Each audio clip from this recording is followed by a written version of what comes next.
আমি মনে করি যে বিএসএফ এর এমন কর্মকাণ্ড এই মুহূর্তে বাংলাদেশের অন্তর্বর্তীকালীন সরকারের যিনি প্রধান উপদেষ্টা আছেন তাকে এক ধরনের চ্যালেঞ্জ ছুড়ে দেওয়া হচ্ছে যে তুমি রাষ্ট্র ক্ষমতায় বসেছো, তুমি যে সংস্কার চাচ্ছ বা ভারতের ইস্যুতে তোমাদের যে সমন্বয়করা আছে তারা যেই ধরনের কথাবার্তা বলছে তাদেরকে থামতে বলো।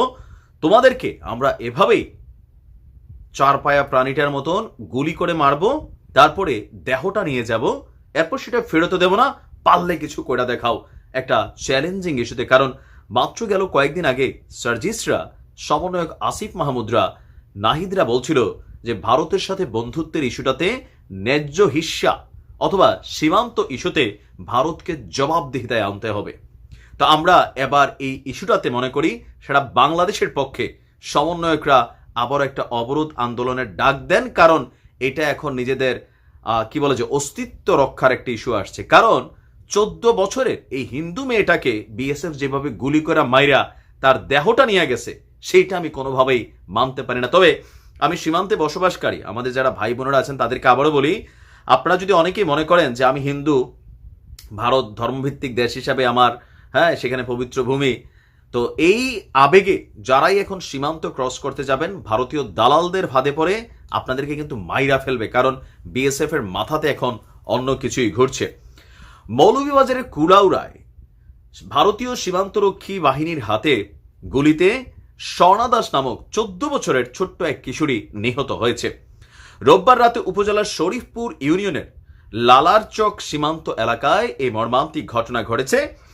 গুলি করে তাকে মারার পর তার লাশটা নিয়ে চলে গেছে শূন্যরেখা থেকে।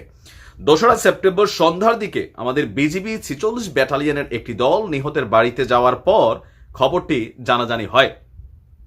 নিহত স্বর্ণা আমাদের এই হিন্দু বোনটি জুড়ি উপজেলার পশ্চিম জুড়ি ইউনিয়নের কালনিগর গ্রামের বাসিন্দা পরেন্দ্র দাসের মেয়ে। সেই স্থানীয় নিরোদ বিহারী উচ্চ বিদ্যালয়ে 8ম শ্রেণীতে পড়ত। স্বর্ণার বাবা পরেন্দ্র দাস এবং মা সঞ্চিতা রানী দাসের সাথে কথা বলে জানা যায় তাদের 4 ছেলে মেয়ে। এক ছেলে দীর্ঘদিন যাবৎ ভারতের ত্রিপুরায় থাকেন। ছেলেকে দেখতে সঞ্জিতা তার ছোট মেয়ে স্বর্ণাকে নিয়ে গতকালকে রাতে স্থানীয় 2 দালালের সহযোগিতায় লালারচক সীমান্ত দিয়ে ভারতে যাওয়ার চেষ্টা করেন। এ সময় তাদের সঙ্গে চট্টগ্রামের এক দম্পতিও ছিল।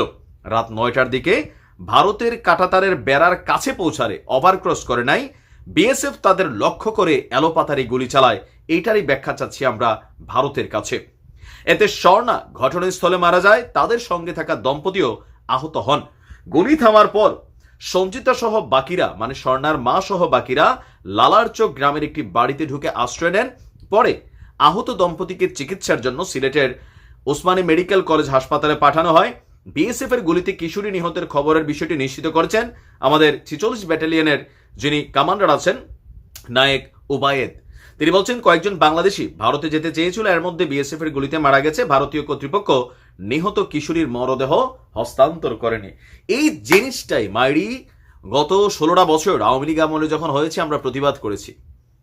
আমাদের মন্ত্রীরা নমনীয় ছিল।